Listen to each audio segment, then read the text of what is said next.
శాలేం స్వరం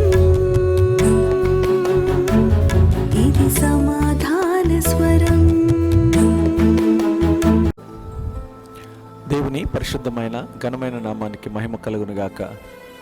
ప్రియ దేవుని బిడ్డలారా, ఈ ఉదయకాల సమయంలో దేవుని పరిశుద్ధమైన నామాన్ని స్తుతిస్తూ ఆయన వాక్యాన్ని ధ్యానించడానికి ప్రభు ఇచ్చిన మంచి తరుణాన్ని బట్టి దేవుని స్తుతిస్తున్నాను. మీ అందరికీ కూడా ప్రభు అయిన యేసుక్రీస్తు నామములో శుభములు, వందనాలు తెలియజేస్తున్నాను. పరిశుద్ధ గ్రంథమైన బైబిల్లో నుండి ఒక చక్కటి మాట ఈ ఉదయకాలమున ధ్యానం చేద్దాం. అపోస్తులైన పౌలు తిమోతికి రాసిన 2వ పత్రిక 4వ అధ్యాయం 17వ వచనంలో ఉన్న ఆఖరు భాగాన్ని మనం చదువుకుందాం. ప్రభు నా ప్రక్క నిలిచి నన్ను బలపరిచిన గనుక నేను సింహము నోట నుంచి తప్పించబడితిని. భక్తుడైనటువంటి పౌలు తన ఆత్మీయ కుమారుడైనటువంటి తిమోతితోటి తన స్వానుభవాలన్నిటినీ కూడా చాలా స్పష్టంగా తెలియజేస్తూ వచ్చాడు. నా కుమారుడా తిమోతి, నువ్వు దేవుని యొక్క సన్నిధిలో బలవంతుడై ఉండాలి అని, క్రీస్తు యేసునకు ఒక మంచి సైనికుని వలె ఉండాలని పౌలు తన ఆత్మీయ కుమారుడైన తిమోతిని హెచ్చరిస్తూ చాలా విషయాలు జ్ఞాపకం చేశాడు. అంత మాత్రమే కాదు, పరిచర్యలో ఎలాంటి అనుభవాలు కలిగి ఉండాలో పౌలు తన కుమారుడైనటువంటి లేదా ఆత్మీయ కుమారుడైనటువంటి తిమోతికి వివరిస్తూ వచ్చాడు ఈ 2 పత్రికల్లో. మనం చదువుతున్న లేఖన భాగం దగ్గరికి వచ్చేటప్పటికి పౌలు తన జీవితంలో జరిగినటువంటి మేలుకరమైన విషయాలను మాత్రమే కాకుండా తాను ఎవరి వలన కీడు అనుభవించాడో అలాంటి వారు నీ చుట్టూ ఉంటారు, జాగ్రత్త అని హెచ్చరిస్తూ తిమోతితోటి మాట చెబుతూ ఉన్నాడు. పౌలు మాట్లాడుతూ చెబుతున్న సంగతి ఏంటంటే, అలెగ్జాంద్రు అనేటువంటి ఒక కంచరవాణి గురించి మాట్లాడుతూ ఉన్నాడు.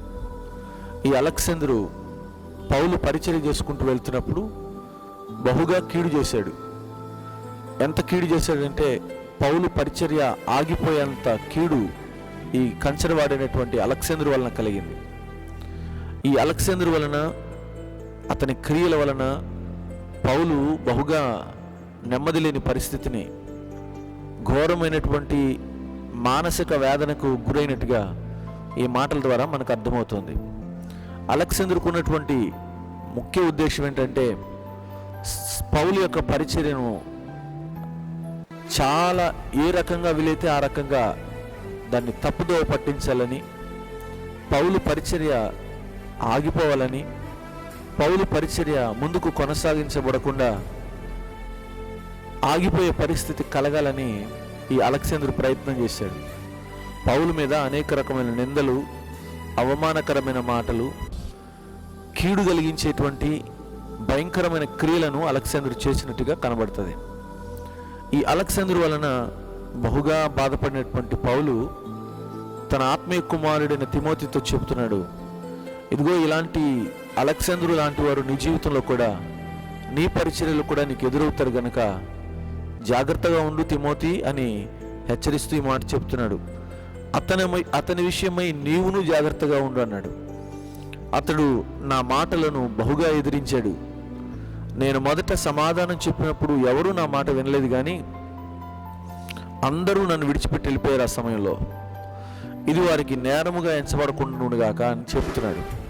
అంత మాత్రమే కాదు, అన్యజనులలోకి వెళ్ళి సువార్తను ప్రకటిస్తూ ఉన్నప్పుడు ఆ సువార్తను వ్యతిరేకించాడు. నేను బోధించిన మాటలను ఎదిరించి మాట్లాడాడు. ఒక సేవకునిగా నాకు ఇవ్వవలసినటువంటి లేదా లోబడవలసినటువంటి అలెగ్జాంద్రు వినకుండా మాటలను ఎదిరించి సాగిపోయాడని పౌలు తిమోతితో చెబుతూ వచ్చాడు. అంత కీడు అనుభవించినటువంటి పౌలు ఆఖరిలో చెబుతున్నాడు, ఇదిగో అలాంటి కఠినమైన పరిస్థితిలో నేనున్నప్పుడు నా ప్రభువు నా ప్రక్కన నిలిచి నాకు తోడయ్యుండి నా పక్షమున ఉండి నన్ను బలపరిచాడు గనక సింహము లాంటి, ఆ గర్జించు సింహం లాంటి అలెగ్జాంద్రు నోట నుంచి నేను తప్పించబడ్డాను, ఆ భయంకరమైనటువంటి పరిస్థితుల నుంచి నేను తప్పించబడ్డాను అని పౌలు భక్తుడు చెబుతున్నాడు. పౌలు తన భక్తి కలిగిన జీవితంలో ఎప్పుడైతే ప్రభు వైపు చూసి పరిగెత్తుకొని వచ్చాడో ఆ దినము నుంచి సంపూర్ణముగా దేవుని మీద ఆధారపడుతూ వచ్చాడు. ప్రభు వైపే చూశాడు, ప్రభు నడిపించినట్టే నడిచాడు. ఆత్మ బయలుపరిచిన ప్రకారంగా, ఆత్మ తెలియపరిచిన ప్రకారంగా, ఆత్మ నడిపించిన రీతిలోనే పౌలు తన పరిచర్య విధానాన్ని కొనసాగించాడు. ఈ అలెగ్జాండర్ లాంటి వారు ఎంతమంది ఎదురైనా కూడా పౌలు భయపడకుండా ముందుకు సాగిపోయాడు. పౌలు అంటున్నాడు ఈ మాట, ప్రభు నా ప్రక్క నిలిచి నన్ను బలపరిచాడు అని. ఈరోజు ఈ మాటలు వింటున్న నా ప్రియ సహోదరి సహోదరుడా, నా ప్రభు నీ ప్రక్క నిలిచి ఈ దినమున ప్రతి సమస్యలో నీ పక్షం నిలబడును గాక. ప్రతి సమస్యలో ప్రభు నీకు తోడుగా ఉంటాడు. ఎప్పుడైతే ఆయన యందు విశ్వాసం కలిగి ఆయన మీద ఆధారపడి ముందుకు సాగుతావో ఖచ్చితంగా ప్రభు యొక్క కాపుదల నీకు నాకు అనుగ్రహించబడుతుంది. తిమోతి, ఇదిగో ఇలాంటి విషయంలో నువ్వు చాలా జాగ్రత్తగా ఉండు అని పౌలు హెచ్చరించినట్టుగానే ఈరోజు ప్రభు వాగ్దానాన్ని పొందుకుందాం. ప్రభు మన ప్రక్క నిలిచి మన పక్షమున ఉండి సింహముల నోట నుంచి ప్రభు మనలను తప్పించునుగాక. ఆమేన్. ప్రార్థన చేస్తాను. తల్ల ఉంచి కళ్ళు మూసుకొనండి. ప్రియుల మహాపరిశుద్ధుడైన మా ప్రియ పరలోకపు తండ్రి, నీ ఘనమైన నామానికి స్తోత్రాలయ్యా. మా సమస్యలలో, మా ఇబ్బందులలో, మేము ఎదుర్కొనే ప్రతి పరిస్థితుల్లో మా పక్షమున నిలబడి అయ్యా, సింహం లాంటి శ్రమల నుంచి, కఠినమైన సమస్యల నుంచి మీరే విడిపించేవారైనారని నమ్మి నీ యందు విశ్వాసం ఉంచి సాగిపోయే భాగ్యం దయచేయమని యేసు నామమున అడుగుచున్నాను తండ్రి. ఆమేన్.